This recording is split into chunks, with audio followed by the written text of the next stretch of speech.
લખ્યા મારા લેખ ખુખાર વેલડીએ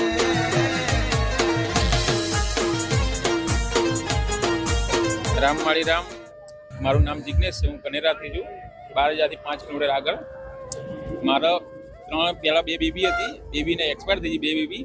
પછી એક ત્રીજી બેબી હતી, એ છે અત્યારે 5 વર્ષની હતી. પછી મારા માનતા રાખી હતી, મારો છોકરો જોઈએ છે મારી.